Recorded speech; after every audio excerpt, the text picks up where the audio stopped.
Eu vou fazer uma análise completa para vocês agora da crise de 2008. Eu vou explicar para vocês a crise de 2008 junto com a história do filme A Grande Aposta. Para quem não sabe, esse filme que está na tela para vocês, filme com Steve Carell, com Christian Bale, vai ter gente aqui, vai ter um filme maravilhoso para a gente analisar. E eu digo que ele é um pontapé inicial para entendermos a crise de 2008 de uma maneira muito interessante. Para quem não sabe, eu sou formado em economia e me interessou muito esse filme. Eu lembro que antes do meu primeiro dia na faculdade, eu assisti esse filme e me motivou muito. E é muito interessante porque 90% das pessoas, e é uma probabilidade tirada do Dataku isso, não entenderam a real desse filme. E eu mesmo não entendi esse filme da primeira vez que eu vi.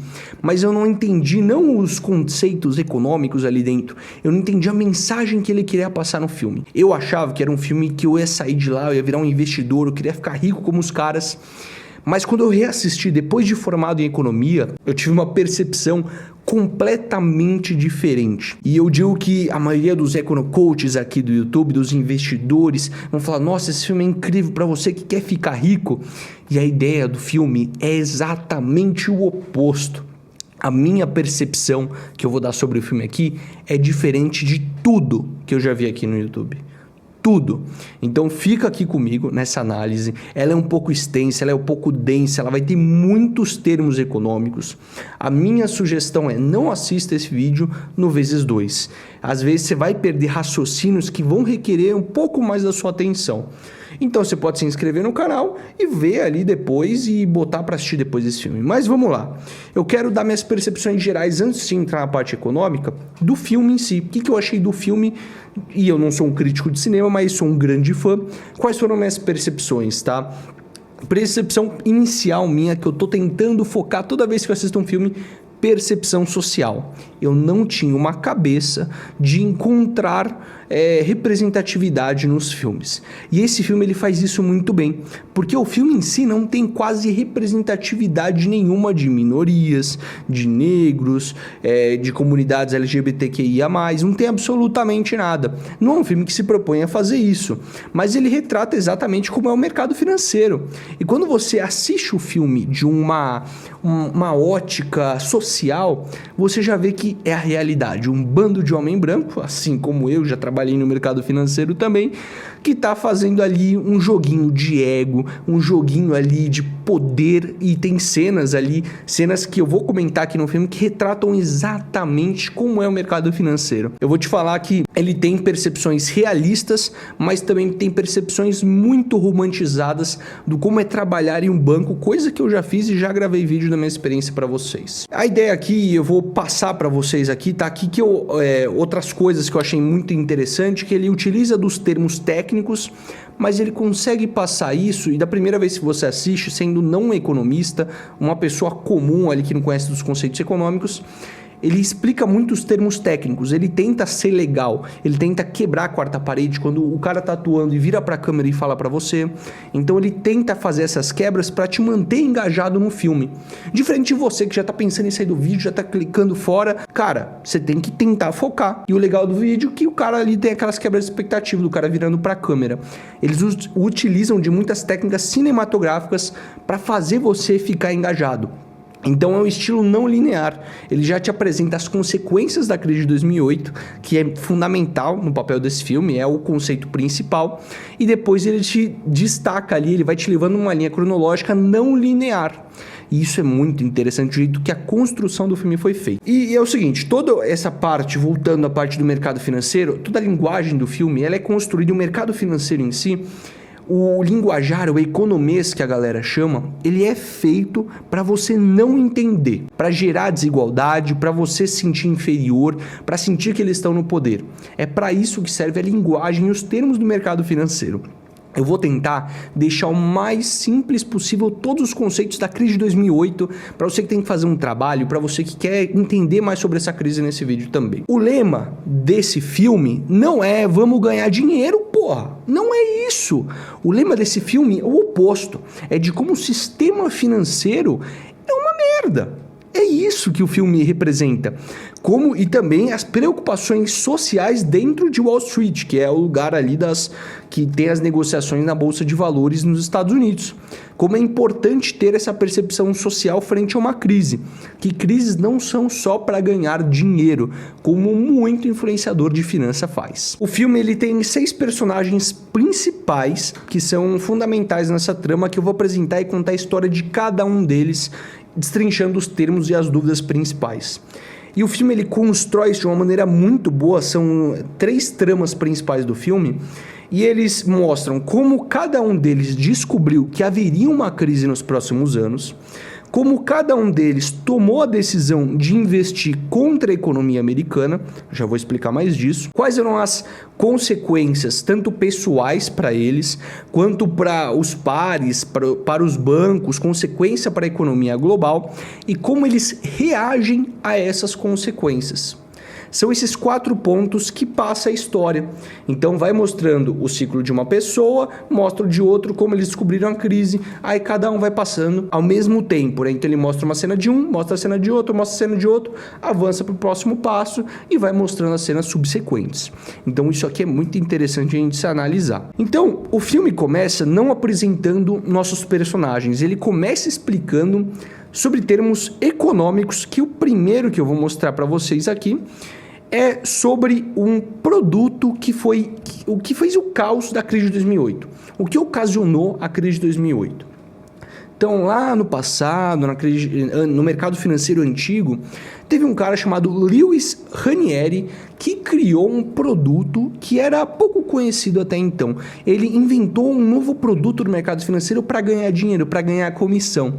Esse produto era você juntar hipotecas imobiliárias. O que é isso? Vamos dar um passo atrás. Todo mundo que compra uma casa normalmente financia. Eu vou pegar um empréstimo com o banco e vou pagando esse empréstimo para o banco da casa que eu estou morando, por exemplo. E aí, o que é a cabeça do americano e até do brasileiro tem um pouco dessa cabeça? A cabeça do americano é o seguinte, cara, a gente tem que morar em algum lugar, então assim, a coisa que quando cai o dinheiro na nossa conta, a primeira coisa que você faz é pagar as parcelas da sua casa, para você não ser despejado. Então, os empréstimos imobiliários são as coisas mais seguras no mercado. O mercado imobiliário nunca vai quebrar, porque as pessoas nunca vão deixar de pagar. Então o Lewis, que é o personagem que não aparece no filme, é um personagem real, ele cria um produto que é o seguinte: vamos pegar essas dívidas que as pessoas têm com o banco, vamos unir em um único produto e vamos vender para as pessoas esse título de dívida das pessoas. As pessoas podem investir e ganhar retorno com as pessoas pagando parcela das hipotecas de casa dela. O produto começou a ser vendido, inicialmente pode aparentar ser uma boa ideia. Só que existe um grande probleminha nessa equação que não foi mensurado no primeiro lugar, que é não existem tantas casas, existe um limite de casas que você consegue construir e existe um limite também de pessoas que têm dinheiro para pagar por elas. Por que isso é importante? Porque a partir do momento que você esgota o número de produtos financeiros que você pode fazer, os banqueiros, como são muito gananciosos, querem ganhar muito dinheiro, o que eles fazem? Vamos pegar aqui um cara que é um pouco mais arriscado, é um cara que não tem um emprego tão estável e ele vai, por acaso, ter um risco maior de não pagar o aluguel dele ali, a prestação da parcela dele. Vamos colocar ele aqui nesse bolinho e vamos diversificar. Então vai ter o cara que tem um emprego muito bom, um emprego estável, e tem um cara que não tem um emprego tão bom. Num bolo todo o risco é diversificado. Só que isso saiu das proporções. Chegou um momento que só tinha pessoas que um alto risco de não pagar, que é os chamados inadimplentes, risco de não pagar. Essa tabela que ela vai ser o ponto principal da nossa conversa da crise de 2008. Aqui a gente vai começar a entrar num termo mais técnico. Então, toda vez que existe um produto novo no mercado, existem empresas terceiras fora dos bancos que analisam os riscos daquele determinado investimento. Como é o caso da Moody's, da Standard & Poor's, que são empresas de avaliação de risco. Então eles vão pegar o investimento e falar assim, eles são mais arriscados ou menos arriscados? E a gente já consegue ver na tabelinha. Os menos arriscados são os AAA ou AAAs, que eles chamam no filme. E os mais arriscados são os DDD, CCC, BBB, tananã, tananã. Essa aqui está a ordem de risco, então grau de risco menor e grau de risco maior. Então, a mesma coisa que eu falei para vocês. Um cara que tem um emprego estável, ele vai ser AAA, porque ele tem menos chance de não pagar. Um cara que é PJ, tem um emprego estável, é freelancer, por exemplo, ele vai ser um risco um pouco menor. Então, os bancos ali levavam os títulos para essas agências e as agências falavam, esse produto ele tem um baixo risco, ele é AAA. E se tem um baixo risco, os investidores vão querer, porque os investidores querem ganhar mais dinheiro com menos risco possível. Essa é a ideia. Eu quero correr menos risco de perder meu dinheiro, mas eu quero ganhar muito dinheiro com isso. Só que, é claro, se acontece isso, tem uma merdinha, porque tem a lei do risco-retorno. Quanto mais risco você se expõe, maior o retorno que você tem para isso. Isso é uma lei aplicada à vida e aos investimentos. E é assim que funciona. E por que eu mostrei essas agências de rating, que são chamadas, que definem esses títulos aqui? Porque elas estavam envolvidas em fraudes. Elas estavam fraudando o risco real de determinado investimento. Eles falavam que o investimento era menos arriscado do que ele realmente era. As pessoas estavam correndo um risco que elas nem sabiam que estavam correndo. Olha que louco isso. Então a gente já vai entrar em detalhe nisso daqui a pouco. O primeiro que é apresentado é o Michael Burry. Eu vou contar a história dele completa antes da gente partir para o próximo personagem. Então eu vou contar aqueles 4 etapas antes da gente partir para os próximos personagens. Quando eu falar do Michael Burry, esse é o cara. Esse é o cara da esquerda, da vida real. E esse é o ator Christian Bale, que interpretou, inclusive, que bela atuação, meu ator preferido, ou um dos. Então esse cara aqui realmente é fenomenal. É desse cara que a gente vai começar falando. Então ele começa o filme com o retorno. O que ele é? Qual que é a profissão dele? Ele é gestor de fundo de investimentos. A profissão dele é cuidar de uma grana de uma galera muito rica. E o que ele faz com essa grana depende dele. Ele estudou para alocar o dinheiro das pessoas no lugar certo. E ele, no começo do filme, ele estava com um ganho de 38% no fundo dele. Um retorno espetacular, muito bom. Só que ele tá ali conversando com um estagiário um dia e ele é um cara que ele é muito do contra. E a gente já começa a perceber isso nele. E a gente tem aquele discurso, aquele velho discurso, o mercado imobiliário nunca vai falhar. O mercado imobiliário é o mais estável de todos. E ele fala assim, será mesmo? Vamos pegar esses títulos de dívidas e ver se eles são tão bons assim. Ele pegou um estagiário lá, que é o que você vai fazer se você estagiar no mercado financeiro. Ele vai chegar e falar assim, eu quero que você pegue esse título de pagamentos, veja quem são as pessoas que estão pagando essas dívidas, vê se ele tem um risco adequado, vê se essa pessoa está pagando. Ele entrou em detalhe, imóvel por imóvel, para ver se os pessoais estavam pagando. E ele começou a descobrir que existiam muitos problemas com o esquema desses títulos de dívida, que daí a gente foi chamando de subprime, depois já vou explicar o que é. Então ele começou a perceber que eles tinham taxas variáveis. E isso foi em 2005.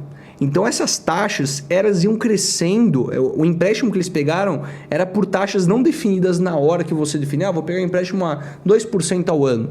Não, essas taxas elas variavam e aumentavam ao longo dos anos. E ele fez os cálculos, ele viu que de 2005, que quando ele descobriu até 2007, ia ficar impossível para uma pessoa normal conseguir pagar as taxas em 2007. Que se passasse de 15% ao ano, as pessoas não iam ter como pagar aquela dívida nunca mais. Ia quebrar o mercado financeiro porque estava numa escala muito grande. Era um mercado bilionário, quase trilionário. Então, ele não se contentando com o seu fundo indo bem, ele achou uma oportunidade e falou assim, cara, vou apostar contra o mercado imobiliário, vou apostar que vai dar errado, que é o que aconteceu na crise. A crise as coisas dão erradas, então ele apostou para dar errado.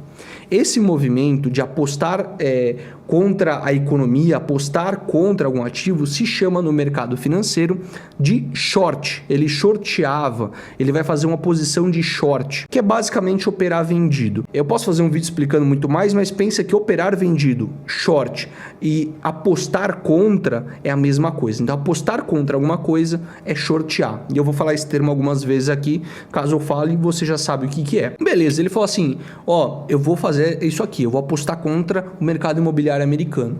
Só que, esse cara aqui, que era o dono do fundo, um dos conselheiros, falou assim, tá maluco? Você tá maluco? Não vai apostar porra nenhuma. Não tem como. Porque quem vai apostar contra o mercado imobiliário? Você não é louco. O mercado imobiliário nunca quebrou na história, não vai ser agora que vai quebrar. Só que ele estava convicto e mesmo assim ele tinha a decisão e decidiu apostar contra o mercado americano.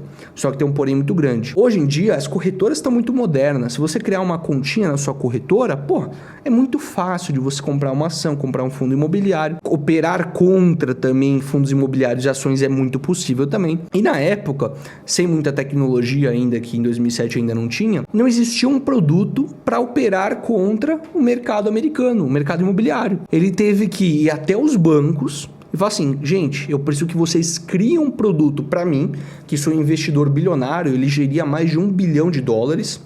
Eu quero te pagar aqui 100 milhões e eu quero esses 100 milhões contra o mercado americano. Os bancos riram da cara dele, porque era dinheiro de graça na cabeça deles. Assim, tá, me dá seu dinheiro aqui, eu crio um produto para você, tá aqui as condições, maravilha. E ele criou esse mercado. Ele criou. Então você, investidor pessoa física, malandrão, aí tem sua continha na XP, não vai fazer cócegas. O cara tinha 1 bilhão, ele apostou 1,3 bilhão nessa brincadeira toda. Ele foi em vários bancos, criou esse produto e apostou contra a economia americana. Genial. Só que isso se espalhou e outras pessoas ouviram.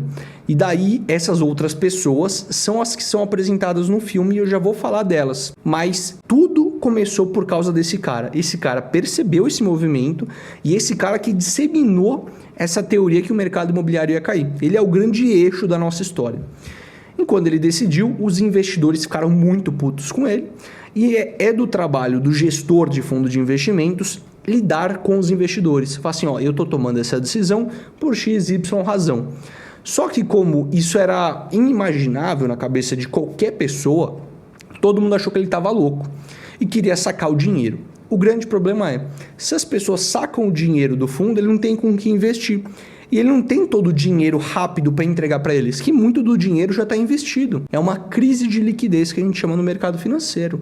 Calma, fica comigo aqui. Eu sei que está complexo, a cabeça está explodindo, mas pensa que o banco não tem tanto dinheiro para te devolver se todo mundo fosse sacar dinheiro no mesmo dia, que é o movimento de corrida aos bancos. Mesma coisa aconteceu com ele. Então, a galera ficou puta, ele teve que congelar os saques do fundo de investimento dele. Ele falou assim, eu não vou devolver o dinheiro para ninguém agora. A gente está num momento muito arriscado.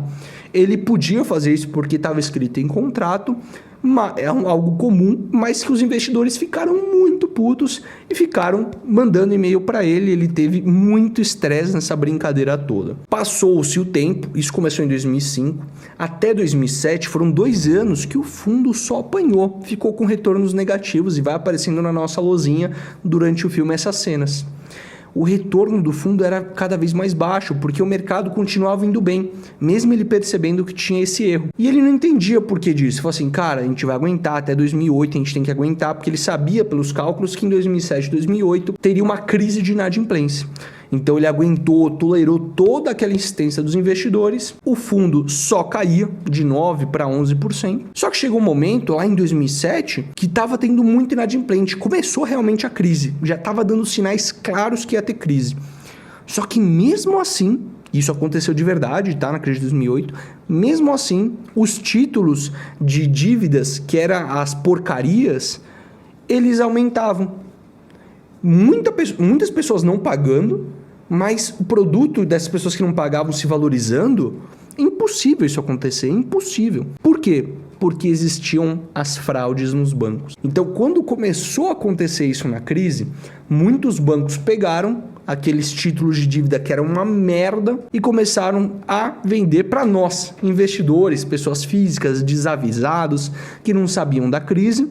Eles vendiam o título, tinha uma pressão compradora muito forte, então o preço aumentava, porque tinha ainda pessoas comprando, pessoas que não sabiam da crise, e não eram os bancos, era nós, o povo que sofre, era a gente. Houve um momento, eles continuaram perdendo dinheiro, mesmo que a hipótese deles iniciais estavam certas.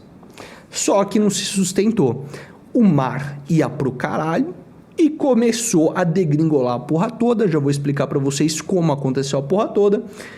E ele teve um lucro ali de 489 milhões, o investidor que ele mostra aqui. Então todos os investidores ganharam uma puta grana e o retorno do fundo foi de 489%. que dava aproximadamente um lucro de 2,69 bilhões de dólares. Então, por que ele teve um retorno tão grande, 489%? Porque como ele era uma das únicas pessoas que tinha apostado contra o mercado americano, o risco dele era muito alto de ele se ferrar. Mas como o risco é alto, o retorno também é alto. Para vocês que conhecem um pouco de casa esportiva ou estão acostumados com essa nomenclatura, nesses títulos de dívida que eram de péssima qualidade, que quebraram o mercado, os retornos eram de aproximadamente 10-1, 20-1, ou seja, você investiu R$1, volta 20 para você. Mas pensa isso em uma escala bilionária, é bastante dinheiro quando você investe bilhões de dólares. Então ele ganhou muito dinheiro com essas operações. E o que aconteceu com ele depois? Quando deu a crise, qual que foi a reação, as consequências do mercado? Ele ficou completamente desacreditado, ele se tornou em até certo ponto um conspiracionista ali, deu para perceber. E ele, depois de uns anos, hoje ele já está melhorando nesse aspecto, ele continua no mercado financeiro. Naquele momento ele fechou o fundo que ele trabalhava, abriu um fundo próprio e apenas operava uma commodity, um produto real, que era a água. Ele ficava ganhando dinheiro com as movimentações do preço da água. Então ele ficou meio bitolado da cabeça. Já mostra no filme que ele é meio bitolado da cabeça, o que é interessante. Essa é a jornada do nosso querido amigo Michael Burry. E agora a gente vai para o segundo personagem, que é o Jared Vanett, interpretado pelo Ryan Gosling. Esse cara é o grande articulador, tá? Que mexe aqui no filme. Ele é o cara que encontra numa festa ali de firma, num bar. Ele fica sabendo desse movimento. Ele trabalhava num banco. E no banco dele viu que tinha uma operação. Tinha um cara meio louco. Ele viu piada no meio dos bancários. O louco era o Michael Burry que eu mostrei pra vocês. E falou assim, cara, por que esse cara tá fazendo isso? Não é possível que ele é o único olhando pra esse lado. Então ele tinha esse aspecto um pouco também de curiosidade. Esse é ele aqui na vida real, caso vocês queiram ver. E ele ficou intrigado. Por que esse cara tá fazendo isso? Estudando um pouco mais, ele percebeu que tinha uma oportunidade grande ali, porque ele era como se fosse, ele vendia investimentos. Então ele ia lá nos fundos de investimentos e falava assim, tem uma nova estratégia que a gente poderia fazer com vocês para vocês ganharem dinheiro. E daí ele é o grande eixo da peça, porque ele leva essa estratégia para outros personagens do nosso filme, que no caso são esses nossos queridos Mark Baum. Esse cara é o cara que é interpretado pelo Steve Carell do filme, que é um baita ator de The Office. Ele é o cara que interpreta o Michael Ball da vida real. E ele, por um acaso, ele estava ali no escritório um dia e recebeu uma ligação desse Jared, que é o cara que eu mostrei para vocês no passado. E nesse cara era uma ligação errada. Ele tinha ligado para outra pessoa, acabou caindo nesse fundo de investimentos, mas eles se interessaram e falaram assim, vem aqui, vamos trocar uma ideia. Achei interessante o que você falou, mesmo que você tenha ligado errado. Mesmo assim, o cara foi lá, fez um pitch de vendas, porque ele ganha uma comissão por vender esse produto. E os caras ficaram intrigados. Como assim? Como assim a economia imobiliária vai quebrar? E daí os caras falaram assim, não é possível. Mas o Mark Baum, ele é o personagem, talvez aqui, o segundo personagem mais interessante desse filme, que eu quero entrar para vocês. Tudo começa quando começa o filme com ele. A primeira cena que ele aparece no filme, ele entrando no psicólogo dele, no celular, puto, falando que um investidor que ele estava tratando estava prejudicando os funcionários dele. O que é completamente errado. Ele não pode... Ele era um cara que tinha um aspecto social muito forte na vida dele. Então já mostra que ele tinha esse aspecto social forte. Ele não queria trabalhar com pessoas que prejudicassem outros trabalhadores ou os mais pobres. Então esse cara já tinha meu ponto de atenção ali. Putz, um ponto fora da curva do mercado financeiro. Interessante. E daí ele começou ali a aparecer e ele já era um cara que tinha essa tendência contra o sistema, contra os bancos. Mesmo trabalhando num banco, porque o fundo que ele trabalhava era dentro de um banco gigante, que era o Morgan Stanley. Um dos maiores bancos para quem quer estagiar em economia, trabalhar. E um dos bancos que mais sofreu com a crise de 2008. E ele estava lá dentro, num fundo meio que separado, mas ainda na casinha do Morgan Stanley. Então, ele ouviu o cara e falou assim, cara, vamos ver o que é essa fita de apostar contra os bancos, porque me interessa. Eu tenho essa personalidade. Então, eles fizeram uma pesquisa de campo. E agora, para vocês economistas que me assistem ou que gostariam de cursar economia, um trabalho muito legal dos fundos de investimentos é que os analistas, os gestores, eles às vezes vão para a rua para ver a realidade. eles vão na empresa que eles querem comprar, aquela ação que eles querem comprar, eles vão em determinado mercado, e no caso dele, eles foram ver as casas de hipotecas de péssima qualidade. Eles foram ver a realidade ali. Então eles pegaram voo, eles analisaram os principais ativos do banco que tinham uma péssima qualidade, viu que eram casas fantasmas. Será que isso é verdade? Então eles voaram até aquela cidade e viram. Realmente, quem morava naquelas casas tinham pessoas comuns, como eu e você, pessoas ali da classe média para baixo, que moravam ali nas casas. Só que as pessoas que alugavam as casas, os proprietários de terra, que alugavam aquela casa, não estavam pagando as hipotecas. Eles deixaram de pagar. Mas a pessoa física lá, a pessoa comum, vai pagando o seu aluguelzinho. É como se você comprasse uma casa hoje e alugasse essa casa para outra pessoa para ganhar uma renda extra. Aconteceu nesse caso também, uma pessoa alugou, hipotecou aquela casa, estava pagando as prestações para o banco. Em algum momento ela parou de pagar as prestações para o banco, mas a pessoa que ela estava alugando a casa continua pagando para ela. Então assim, ela meio que deixou de pagar e continuava recebendo aluguel. Quem sai prejudicado nessa história é o pessoa comum, que está ali na casa pagando o seu aluguel, mas o seu dono, a pessoa que é detentora da casa e está rendendo, está ganhando dinheiro com a renda da casa, não está pagando e está te ferrando. Então ele começou a ver, cara, essa casa é registrada no nome do cachorro, é registrado em nome de laranja, é registrado em nome que não existe, de pessoa morta.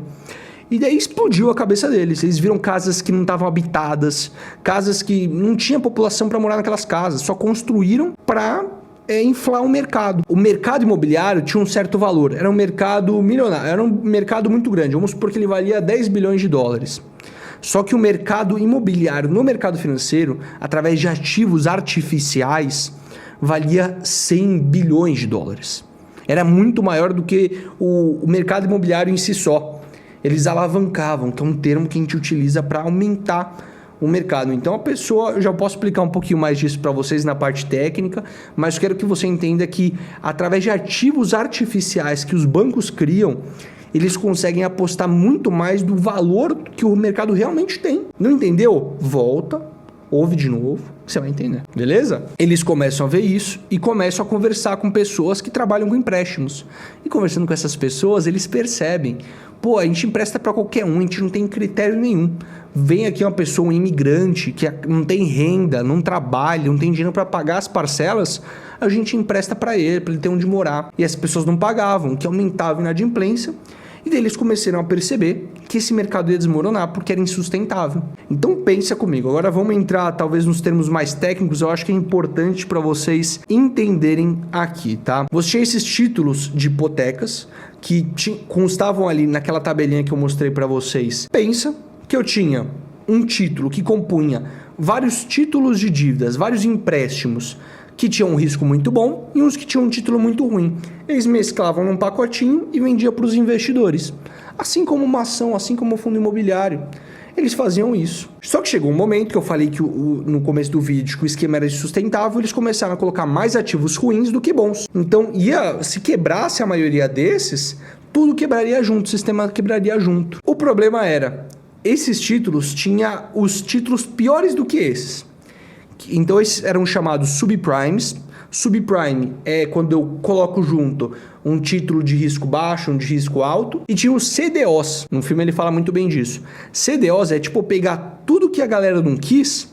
Eu vou fazer uma analogia muito boa para vocês. CDO é como se fosse um frango à parmegiana. Você fez um franguinho naquele dia lá, aquele franguinho maroto, tal, comeu.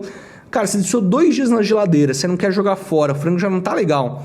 Cara, você mete um molhinho de tomate, uma fatia de queijo mussarela em cima, manda bala, velho. Isso é um CDO. Eu peguei todos os títulos mais arriscados que a galera não comprava, eu reorganizava de um jeitinho bonitinho e vendia pra galera. Tá aqui, galera, olha que bonitinho essa bosta aqui.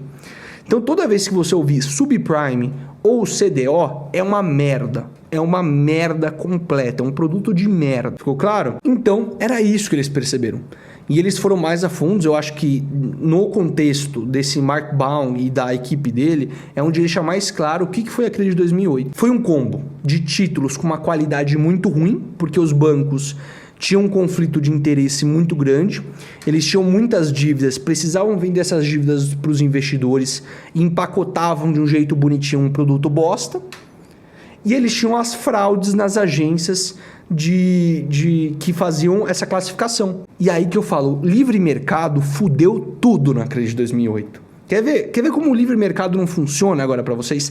Na prática, isso está no filme e isso aconteceu de verdade. Existiam várias agências que classificavam se determinado investimento é bom ou é ruim. O cara chega lá, o banco, lá, o JP Morgan, todos aqueles bancos muito picas, fala assim, ó galera, tem aqui esse investimento. Como você classifica ele? Pô, tô vendo aqui, ele não é tão bom. Não é tão bom? Ah, mas se eu for no seu concorrente, ele vai falar que é bom e eu não vou te dar o dinheiro pelo seu serviço. Então, existia um esquema que eles não poderiam negar uma avaliação boa para um título, porque senão o banco recorria a outro que ia ganhar o dinheiro da concorrência e ia classificar o produto como bom. Não tinha regulação nenhuma nesse mercado. Zero. Então, os bancos e as agências juntos, instituições privadas, faziam o que eles bem entendessem. Entendeu como era um mar de bosta, era um produto bosta, embalado de uma maneira bonitinha, que era insustentável para o longo prazo, mas agências que são feitas para proteger o investidor, fraudando o resultado daqueles produtos bosta. Não tem como o investidor saber, por isso que o filme inteiro se passa como o sistema financeiro, ele por muitas vezes é fraudulento, ou por muitas vezes ele não é o que as pessoas pensam, porque existe muita assimetria de informação. Normalmente os grandes bancos, as pessoas que estão ali em poder de liderança, têm mais informações do que o próprio investidor, que é o que é penalizado com isso. Essa é o resumo mais simplificado da crise de 2008 para vocês, tá? Existe também um conceito, se vocês quiserem, eu gravo um vídeo específico da crise de 2008, tá? Mais detalhado, que são os CDOs sintéticos, outros termos que eu acabo não conseguindo colocar aqui, porque o vídeo já tá com quase 40 minutos. Mas, enfim, eu falo isso em outro vídeo, caso vocês queiram, deixam aqui nos comentários também. Então, qual que foi a ideia? O que aconteceu depois, tá? Então, quando eles viram que ia dar merda, chegando perto de 2007... aconteceu aquele mesmo movimento. O mercado estava indo para merda, mas os títulos estavam se valorizando, que não era o que eles esperavam. Eles queriam que o mercado caísse como um todo. E o banco lá que eles trabalhavam, que era o Morgan Stanley, que é um dos grandes elos principais dessa trama, ele falou assim, pô, você podia me vender esse título aí que você comprou, né, fundo? Vocês fizeram uma boa operação e tal. Eles negaram, falaram assim, não, cara, a gente não quer vender isso para vocês, mesmo que vocês sejam da empresa matriz que a gente trabalha. A gente vai manter isso com a gente. Eles ficaram muito putos. Mas o Morgan Stanley estava envolvido muito mais do que vocês imaginavam e tem tudo a ver, por exemplo, com o caso das lojas americanas. Olha isso, que agora você vai entender legal a merda que o Morgan Stanley estava envolvido. Por exemplo, o Morgan Stanley era um dos maiores financiadores de títulos hipotecários. Ele que tinha a maior posição sobre esses títulos de merda. Então, para você imaginar o tamanho da grandeza dessa bosta.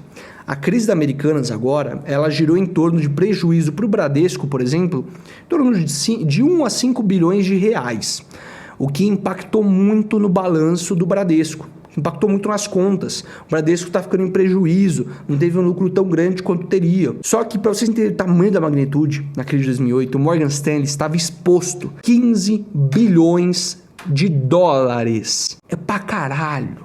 É pra caralho. Mano, é bizarro. Só que, e eu já vou contar pra vocês, o governozinho, né? O governo é mãe, né? Mãe de banco. Já deu aquela ajudada, mas eles sofreram muito. O Morgan Stanley era um que estavam maior expostos, mais vulneráveis à crise de 2008. Eles viram uma queda e uma incerteza muito grande do banco que eles trabalhavam. Mas mesmo assim, eles conseguiram ali ganhar um dinheiro com isso. Mesmo assim. E legal, e a gente vem pro terceiro e último elo dessa nossa brincadeira, que é o triozinho da alegria. Nosso querido Jamie, Charlie e Ben. São esses três aí, respectivamente, tá? Eles aqui, eles são o elo mais interessante dessa história. Esses dois meninos, eles geriam um fundo de garagem. Era fundo pequenininho. Pequenininho quando, você me pergunta? Pequenininho, 30 milhões de dólares. Isso é o pequenininho deles. Provavelmente é uma galera que foi em Ivy League, faculdades americanas de topo de nível, tinha um papai rico, tinha mamãe rica, deu aquele primeiro milhãozinho para ajudar e eles acabavam sendo profissionais competentes na área que eles atuavam. E eles tinham alguns amigos avisaram ele que estava tendo essa estratégia de apostar contra a economia americana, voltando lá para 2005, eles ficaram sabendo disso. E eles ficaram muito entusiasmados, porque eles não tinham muito a perder. Mas o grande problema era, eles só tinham 30 milhões. E 30 milhões no que eu contei, no contexto geral que eu tô falando pra vocês agora, não é nada. É investidorzinho pequeno. Porque todos os outros dois que eu mencionei tinha mais de bilhão operando no mercado financeiro. Esse cara tinha 30 milhões. Então, esse cara aqui, que é o Brad Pitt, ele é o cara que representa o Ben, ele era um cara que era vizinho do Jamie, que é esse primeiro cara aqui. Ele falou assim, puta, esse cara tá trabalhando no mercado financeiro e tem uma grana boa, será que ele não pode ajudar a gente? Ele ajudou, por algum motivo, não me pergunte qual, não está descrito a motivação exata ali dentro do filme, mas ajudou, tá? Era um vizinho dele, ajudou. E daí acontece tudo elo, eles acabam descobrindo que a crise poderia ser maior do que eles imaginavam, mas eles tiveram um ponto diferente de todos os outros, um pouco diferente, por quê? Ao descobrir naquele momento que poderia estar havendo uma fraude lá em 2007, que os títulos estavam se valorizando, mesmo com o mercado em baixa, que era contraintuitivo, cara, vamos apostar quantos títulos que tem um maior prêmio de risco, ou seja, vamos apostar quantos títulos que eles falam ter a melhor qualidade. Porque até então, os outros dois, eles investiram contra produtos já de péssima qualidade, onde o retorno era muito alto, lembra? De 1 para 20, 1 para 10. Só que eles falaram, cara, vamos investir num produto mais seguro, que eles falam que é seguro, porque vai dar merda. Eles estavam muito confiantes nisso. Então eles pegaram um retorno de 1 para 200. Então para cada R$1 que eles investiam, retornava 200 para ele. Eles ganharam uma grana. Eles foram que tiveram mais vontade ali de acertar. E acertaram grande, tá? Não talvez em ordem de valores, talvez os outros ganharam mais dinheiro, mas o retorno deles foi muito superior. Mas aqui tem a grande sacada do filme, tá? Eu acho que a melhor cena do filme, diferente de todo mundo, é quando eles estão aqui, naquela convenção, nas pessoas que eles estão apostando contra lá em Las Vegas. E eles, cara, fizeram a operação, eles sabem que vai dar merda, eles estão muito confiantes nisso, não tinha acontecido ainda. E eles estão lá, os dois boyzão, juvenil, júnior, estagiário, estão dançando bonitão aqui, se divertindo. E o Brad Pitt, que é o Ben, fala assim, meu, para com essa porra. Para, ok, tá vendo? Ele falando, parem com isso. Parem com isso, Charlie. Então, o que aconteceu? Tomou esporrinho. Porque é aí que o filme demonstra o que ele realmente é. Aí que a gente entra na grande sacada do filme. O Brad Pitt fala assim, vocês sabem o que vocês acabaram de fazer? Eles viram e falam, não, a gente fez a negociação das nossas vidas, a gente tá bilionário agora. Eu falo assim, não, vocês apostaram contra a economia americana.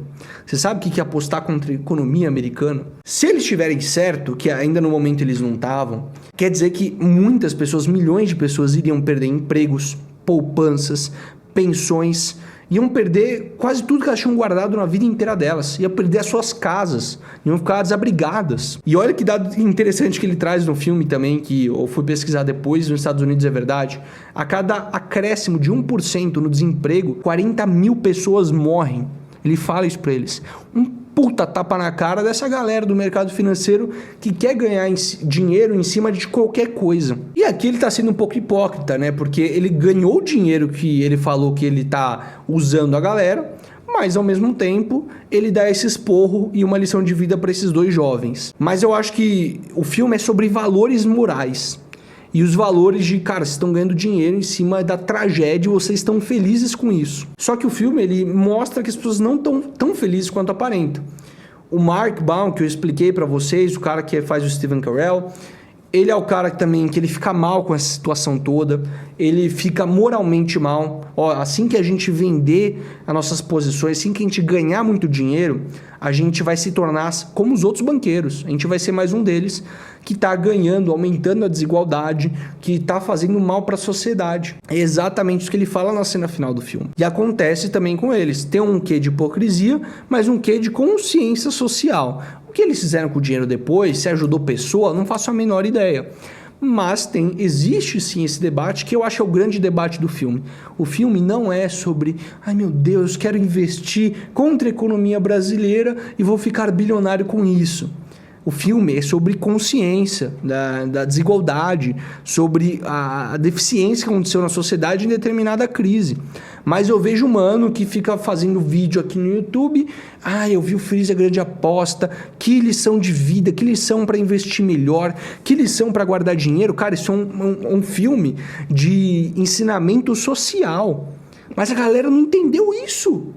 Eu não entendo como, porque assim, claramente em vários momentos do filme existem pequenas pistas, pequenas não, na cara, assim, como esse tapa na cara, que o filme é sobre uma pegada social. Bom, o que acontece depois, para vocês, agora voltando para a crise de 2008, saindo um pouco do filme, o que acontece em 2007 e 2008 para realmente alinhar a crise? Em abril de 2007, a New Century Financial, que era uma grande hipotecária ali dos Estados Unidos, pediu falência, então já começou a demonstrar sinais de crise, demitindo 3.200 funcionários. A gente também teve essa fraude, né, nos preços que eu comentei para vocês, que mesmo com essas empresas falindo, os títulos continuavam aumentando. E se a galera estava apostando contra, esperavam que caíam. Mas eles continuavam aumentando. Mas enfim, continuam mais fundos hipotecários falindo devido a galera não pagar a inadimplência. E aí começou a ter sinal de crise. Aí começou a ferrar. Aí começou a quebrar banco. Bear Stearns quebrou, que aparece no filme. Lehman Brothers, que eles passam bem definido, Lehman Brothers. Demissão em massa, a galera começando a ser despejada de casa. Congelamento ali de fundos de investimentos. Perda de patrimônios, de poupança de milhares de famílias. Investidores comuns perdendo um mar de dinheiro surreal que eles estavam perdendo. E você me pergunta, Johnny, então foi todo mundo preso, justiça foi feita, e aí que eu vou rir da sua cara agora. Quer ver uma piada que eu vou fazer com sua cara agora? Bespoke Trash Opportunities. All you need to know. 2023 essa notícia. 2023. Sabe o que é uma Bespoke Trash Opportunities? É a mesma merda com um novo nome que um CDO, que eu expliquei pra vocês no começo, que é uma merda. É reembalar merda de outro jeito. É a mesma coisa. Então, eles remodelaram o nome, porque uma pessoa, um bancário foi preso nessa brincadeira toda. E eles criam o mesmo produto, com outro nome, com outra embalagem. Compra artigo em portais de finanças, como essa merda aqui que vocês estão vendo na tela. E tá aqui. O Bespoke Tranche Opportunities. Outro jeito para a gente definir os CDOs é o tranche, que é o tranche. Também é outro jeito de a gente se referir a CDOs. Mas o cara desavisado, o pessoal que não sabe do que está acontecendo, compra essa bosta achando que está investindo numa coisa com retornos espetaculares a baixo risco e tá fudendo o mercado e provavelmente vai perder o seu dinheiro também em títulos de merda. E a crise se repete porque o livre mercado é isso. Sem regulação, no mercado financeiro principalmente, as pessoas têm um conflito de interesse. Os empresários querem ganhar, os bancários querem ganhar mais dinheiro em cima dos investidores desavisados, e é assim que o mercado financeiro anda.